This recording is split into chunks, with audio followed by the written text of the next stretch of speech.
생산과 소비를 시작하겠습니다. 3차 인류혁명이 충분히 진행되면 산업별로 인구 구조가 크게 바뀌죠. 한번 살펴봐야 돼요. 보겠습니다. 3차 인류혁명이 충분히 진행 곳들의 인구 구조는 크게 변한다. 변화를 살펴보면 다음과 같다. 이전에 국가별로 살펴봤는데 이제 한번 평균을 내서 한번 해봐라 이렇게 했죠. 대략 1700년대 초면 어떤가요? 대부분의 나라들이 다 그래요. 시장 지배 시대에 접어들기 전이죠.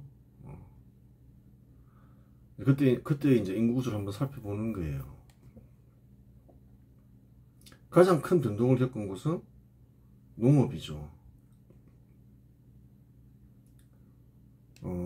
충분히 발전된 곳들을 보면 농업 인구는 한 2% 정도 되죠. 산업화가 충분히 진행된 곳을 가리키죠. 뭐 공업이나 상업이 발전한 곳이죠. 그런 곳을 보면 농업 인구는 전체 인구의 한 70%였는데 그전에는 한 2% 정도로 대폭 줄어들죠. 보통 5% 이하죠. 변동률이 어떻게 되나요? 마이너스 97%죠. 근데 그러한 것들을 보면 과거에 비해서 다 인구가 증가했죠. 다른 산업에서 다 흡수했다고 보면 되는 거죠. 또 대폭 인구가 줄어든 곳은 광업이죠. 그래요. 광업은 예전에 이제 위험하게 일을 했죠. 사람들이 직접. 근데 이제 대폭 줄었어요. 한 75% 줄었죠. 이상하잖아요. 훨씬 많은 자원들을 캐냈는데 오히려 인구는 대폭 줄었잖아요. 그만큼 이제 기계가 사람들을 대체했다고 보면 되는 거예요. 현 시대는 누가 주역인가요? 민간의 공업과 상업인들이 성공인들이 현 시대를 연 거죠. 그렇다 해서 인구가 대폭 증가했냐? 그렇지는 않다는 거예요. 상공인이 주역이 됐고 금융업이 뒷받침한 거죠. 그러면서 시대가 바뀐 건데, 그렇다 해서 전체 인구수는 많이 증가했죠. 근데 인구 비중이 크게 뭐 증가한 건 아니에요. 공업이 한 10에서 20%, 한 100% 증가했죠.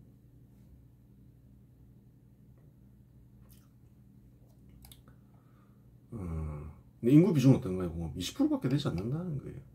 상업은 어떤가요? 5에서 10%로 100% 증가했지만 아주 많이 증가한 건 아닌 거예요. 두 개 합쳐봤자 전체 비중의 30%밖에 되지 않아요. 농업 인구들이 이제 많이 흡수된 거죠. 그런 거고, 또 어디로 흡수됐느냐? 금융업에도 이제 흡수됐는데 1에서 5% 많이 증가했지만 금융업 자체가 그렇게 많은 참여자들 필요로 하지 않기 때문에 400% 증가했다지만 전체 비중으로 보면 5%밖에 되지 않죠. 그러면 35%죠. 상공인이 중심이 되었다. 민간 상공인들이 이제 이 시대의 주역이다. 그렇지만 공업, 상업, 금융업까지 합쳐도 전체 인구의 35%밖에 되지 않는다는 거예요. 물론 증가했지만 비중도 그 이상하다 이렇게 생각할 수 있잖아요. 잘 알아야 되는 거예요, 이런 거를.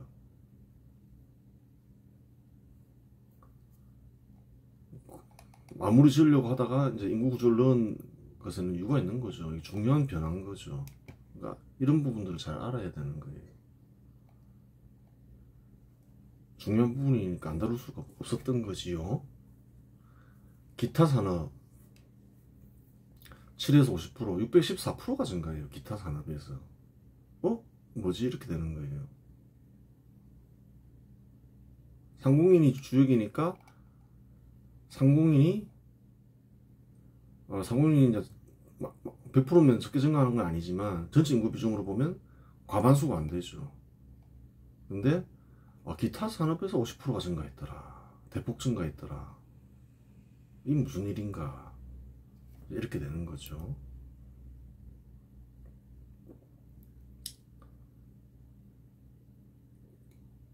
어떻게 해석을 해야 되냐. 생산과 직접적인 연관이 있는 거는 상업, 공업, 금융업 정도인데 생산에 직접적으로 참여한다고 볼 수 있겠죠. 그런데 이제 사업자도 그렇고 사업자 참여자들도 그렇고 3.16혁명이 진행되면 개인의 소득이 증가하죠. 이전과는 비교할 수 없을 정도로 증가하죠. 자급자족에서 탈피를 하는데 이외에도 많은 것을 소비하게 된다는 거예요. 대표적으로 예전에는 개인들이 거의 소비하지 않았던 교육도 소비하죠. 예전에 문맹률이 70%에서 80%에 이르렀잖아요. 공부 안 시켰잖아요. 교육 같은 거 소비하게 되고 또 의료도 많이 소비하죠. 이것저것들을 많이 소비하게 되면서 오히려 다른 산업들이 또 이렇게 성장하더라. 그러면서 흡수하더라. 그러면서 또 인구도 사실 증가했죠. 전체 인구도. 농업 인구들을 다 흡수하면서도 그렇게 진행이 되더라. 그걸 알아야 되는 거예요. 상공업이 주역이라 하지만 실제로 금융업까지 포함해도 전체 인구의 35%밖에 되지 않더라. 그래요. 다른 산업들을 발전시키더라. 다른 것들을 소비하면서 그렇게 되는 거예요. 정부 5에서 12%로 증가하죠. 정부가 또 많이 증가했더라. 똑같은 비율로 증가해도 인구가 많이 증가하는데 기하급수적으로 증가했더라. 140%가 증가했더라. 이 뭔가 좀 비정상적이다. 상식적으로 볼 때. 주역인 상공인도 100%밖에 증가 안 했는데 정부가 140% 증가하더라. 뭔 일이냐 이렇게 되는 거죠. 좀 뭔가 문제가 있다 이렇게 되는 거예요. 다른 역할을 마구 이제 맡았다 이 말이죠. 정부가 현 시대에서. 그래요. 이제는 수행하지 않던 역할을 많이 맡으면서 대폭 증가해버리더라. 정부가. 그렇게 된 거예요. 3차 인류혁명이 충분히 진행된 곳에서 농업과 광업 인구 비중은 대폭 감소했음을 알 수 있다. 그래요. 농업은 97%나 감소했고 광업은 75%가 감소했다. 그 원인도 살펴봐야 되겠죠. 그러면 왜 그렇게 됐을까? 인구도 증가했는데 식량 소비량이 전체적으로 볼 때 감소하지는 않잖아요. 증가하면 증가했지. 즉 공업에 속하는 농기구를 만드는 기계산업과 비료와 농약을 만드는 화학산업, 품종 개량을 하는 생명공학산업이 농업 생산성을 큰 폭으로 증가시켜 농업에 많은 사람이 필요 없게 되었다. 특히 이제 기계산업에 영향을 많이 미쳤겠죠. 여러 사람이 해야 될 일을 한 사람이 할 수 있게 되면서 전체적으로 보면 농업 인구들이 많이 필요 없게 되는 거죠. 그래요. 일도 편해지고 사람도 많이 필요 없어지고 과학기술이 더 발전하면 로봇이 농사 지으면 이제 사람은 거의 필요 없어지게 되잖아요. 관리만 하면 되잖아요. 그런 시대도 오겠죠. 공업의 발전은 광업의 생산성이 크게 증가시켜 훨씬 많은 자원을 채취함에도 불구하고 이전과는 비교할 수 없는 자원을 소비하잖아요. 근데 인구는 어떤가요? 광업 종사자들은 75%가 줄더라. 그렇죠. 많은 사람이 필요 없게 되었다. 마찬가지겠죠. 전통적으로 삭과 곡괭이로 이루어진 굴착 작업이 대형 유압 굴착기와 전동 드릴로 대체되었고 광물 운반 과정에서 컨베이어 시스템이 도입되어 운반할 사람이 필요 없게 되었다. 삭과 곡괭이로 팔 때는 엄청나게 많은 사람들이 필요하겠죠. 근데 이제 그런 식으로 광업이 이루어지지 않죠. 그래요. 기계로 그냥 파버리더라. 운반도 사람이 많이 필요하잖아요. 근데 이제 컨베이어 시스템으로 운반해버리더라. 그래서 사람들이 별로 필요 없어지더라. 그렇게 되는 거예요.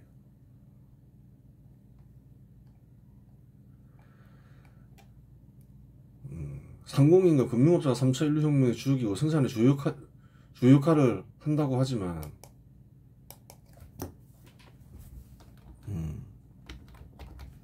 상공인과 금융업자의 비중이 다수를 이루는 것은 아니다. 그렇죠. 살펴봤죠. 상인과 공업에 종사하는 이들의 비중은 각각 100% 증가하였고 금융업에 종사하는 이들의 비중은 400% 증가했지만 세 업종 모두 합쳐봐야 전체 인구의 35%밖에 되지 않는 사실이 이를 증명한다. 확인했죠. 가장 많이 증가한 곳은 이전에 비중이 매우 작았던 기타 산업에 속하는 이들이다. 기타 산업에는 뭐가 있지? 살펴봐야 될 거 아니에요. 기타 산업에는 학교 및 학원 등 교육산업, 의료 및 사회복지산업, 이제 이런 것들을 소비하기 시작하더라. 그렇죠.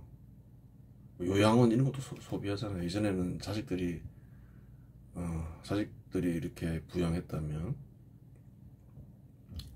또 요양원 같은 것도 생기면서 소비하더라. 호텔 및 여행과 같은 관광 및 숙박산업 이런 것들이 또 사람들이 이제 여유와 소득이 증가하면서 많이 즐기더라. 영화 및 음악과 같은 엔터테인먼트 산업 이런 것도 즐기더라. 교육이나 뭐 엔터테인먼트 이런 것은 예전에 아주 여유 있는 사람들만 생겼죠. 근데 대중화되어 버린 거죠. 누구나 다 교육받고 누구나 다 그 영화나 음악을 즐기더라. 예전에 못 살 때는 자급자족 하던 시절에는 그래요. 잘 사는 사람들만 즐길 수 있었는데 이제 그렇지가 않게 됐다 이 말이죠. 법률 및 회계와 같은 전문 상담 산업이 있다. 뭐 변호사 같은 거, 회계사 뭐 이런 사람들이 있는 거죠. 뭐 공인중개사 이런 것도 다 마찬가지죠.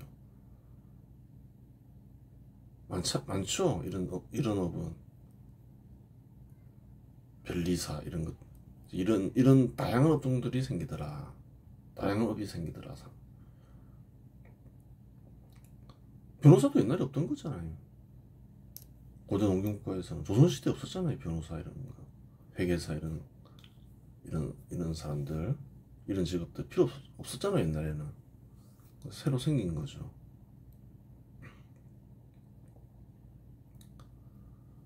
삼차 인류혁명이 진행되게 되면 신분제도가 폐지되고 재산이 존중되고 인권이 보장되고 예전에 다 설명했죠. 그러다 보니까 이제 그와 관련된 업도 생기는 거예요. 대표적인 게 이제 변호사인 거죠. 기타 산업이 인구 비중의 50%로 전체 인구의 절반이 육박한다. 이와 같은 근데 각 산업을 따지면 뭐 같은 산업을 묶을 수 있죠. 뭐 법률이나 회계. 근데 법률 회계만 하는 산업은 많지 않겠죠. 또 이 산업은 또 이 산업과 구별되니까 엔터테인먼트 산업과는 또 다르죠. 또 관광 숙박 산업과도 또 다르죠. 다 합쳐서 많은 거죠. 하여간 이제 인구의 큰 변화를 일으킨 거죠. 다른 산업들을 그래요. 상공업이 발달하다 보면 다른 산업도 이제 덩달아 발달하더라.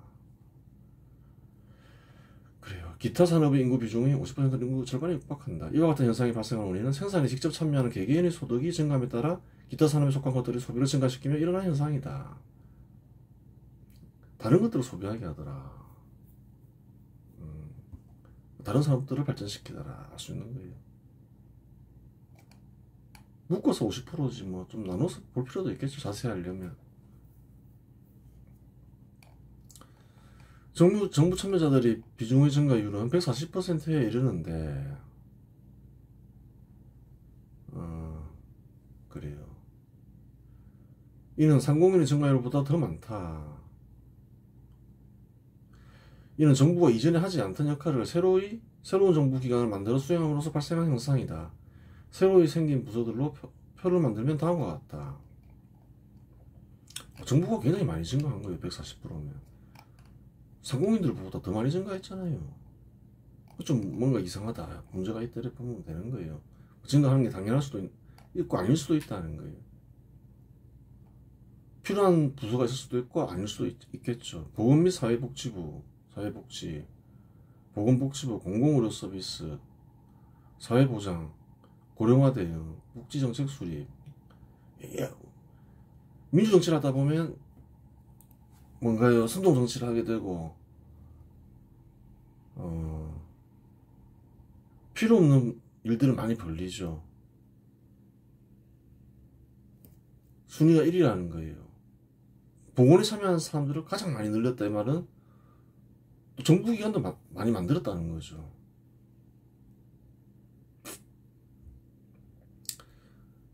그래요. 이런 부분들을 잘 생각을 해봐야 되는 거예요. 뭐 필요한 부서도 있고 필요 없는 부서도 있을 수 있다는 거예요. 복지도 뭐 필요할 수 있는데 필요하겠죠. 필요한데 과다하지 않냐 이런 부분을 생각해 봐야 된다는 거예요.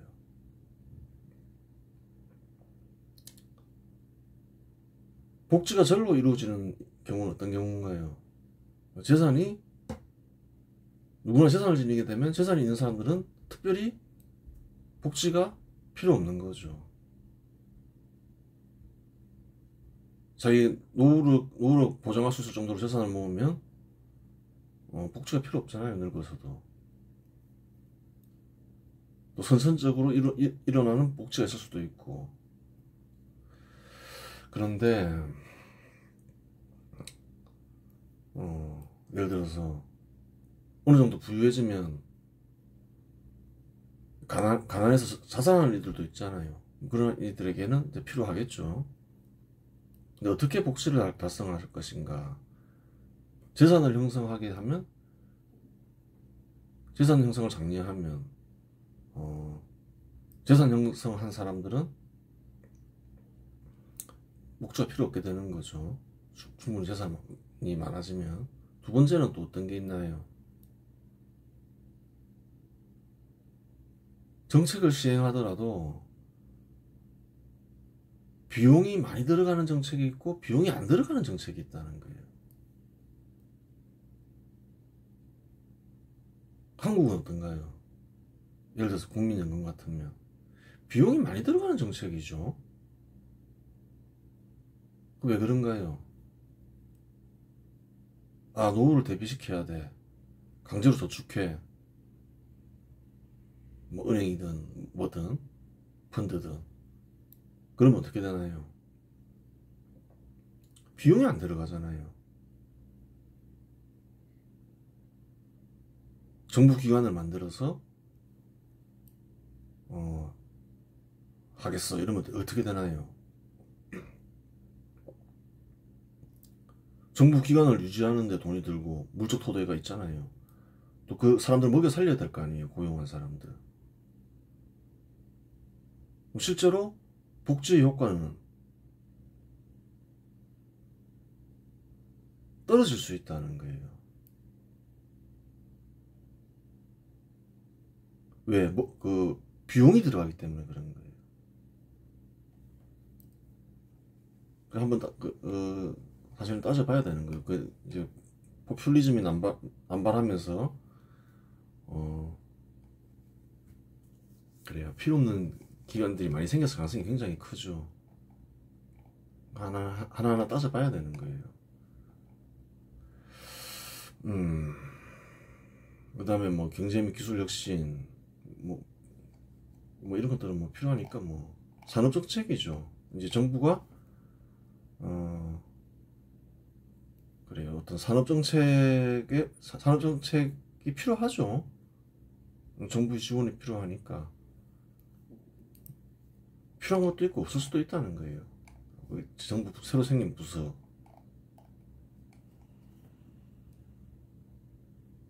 정보통신 및 디지털 기술 산업과 관련된 거고. 환경 및 지속 가능성. 그래요. 뭐 미국도 있고 영국도 있고 한국도 있고 따져봐야 되는 거죠. 필요한 건지 필요 없는 건지. 필요하니까 뭐 만들었겠죠. 사이버 보안 및 디지털 안보, 뭐 안보나 뭐 산업과 연관된 거고,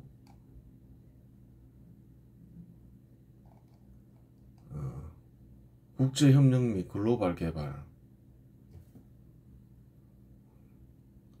뭐 미국, 영국, 독일, 한국 뭐 다 있죠. 국제적으로 뭐 수행하는 부서다, 뭐 이런 게 있는 거고. 입법부, 국회의회. 입법부도 사실은 어떤가요? 고등 원경국과에 없던 거죠. 3차 인류혁명이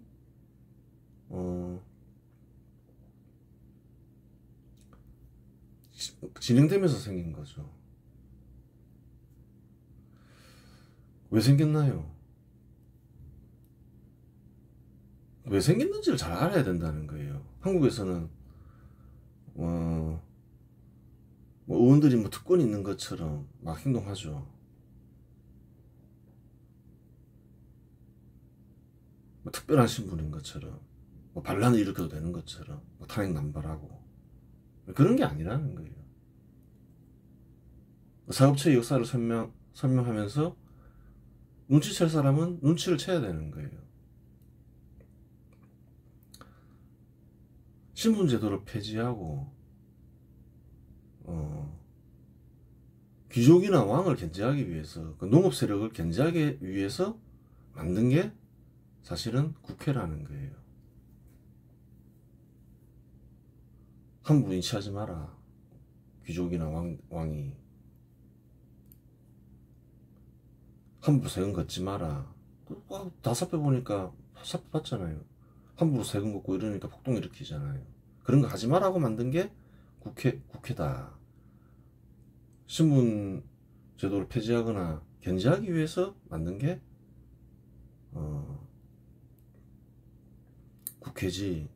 국회다. 그 취지를 잃으면 필요 없다. 포퓰리즘 법안 만들으라고 만든 게 아니다. 신분제도 폐지 또 뭔가요? 또 하나 하면 신분제도 견제도 있고, 한국은 신분제도를 만들려고 하죠. 뭐 이런 법안 특별법 하면서. 그런 거 하면 국회가 있을 필요가 없는 거예요.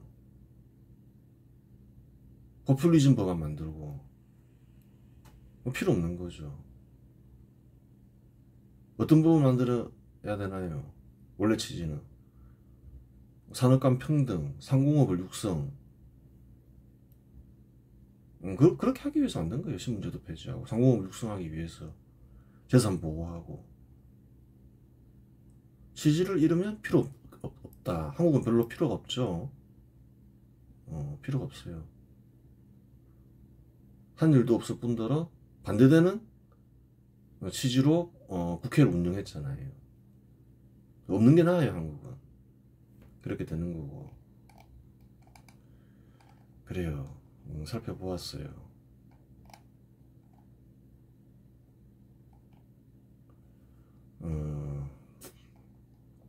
그래요.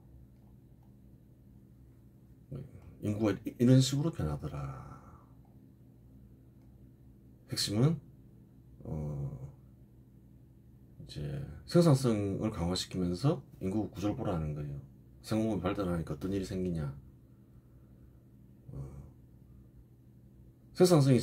딴 산업 생산성을 증가시키죠. 그러면서 결론을 적어야 되는데, 생산성을 증가시키면서 생산성이 증가된 곳은 어떻게 되나요? 인구가 감소하더라. 그래요.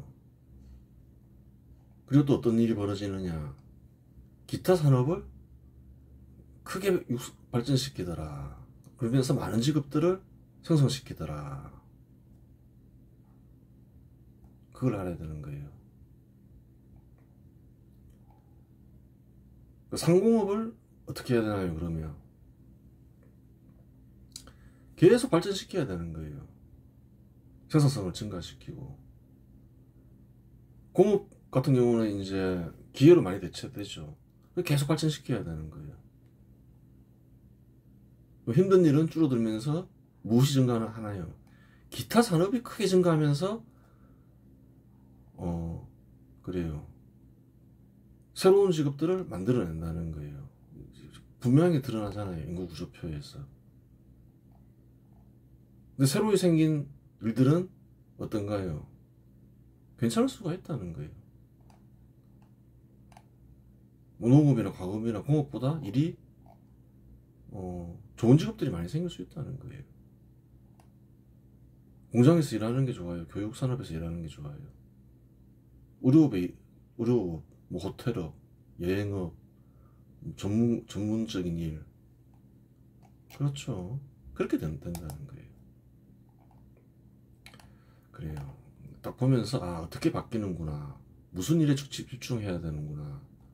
그걸 알 수 있는 거죠. 항상 잊으면 안 된다는 거예요. 상공업이 3차 인류혁명의 주역은 상공인이고 상공업을 발전시켜야 된다. 그러면 또 금융업은 덩달아 가죠. 거래 규모가 커지면 금융업도 융성하기 마련이니까 그렇게 되는 거예요. 그러면서 계속 발전시키면 기타 산업들이 발전하면서 새로운 직업들이 쏟아지더라. 그 기본적인 원리인 거예요. 이번 시간에서 마치겠습니다.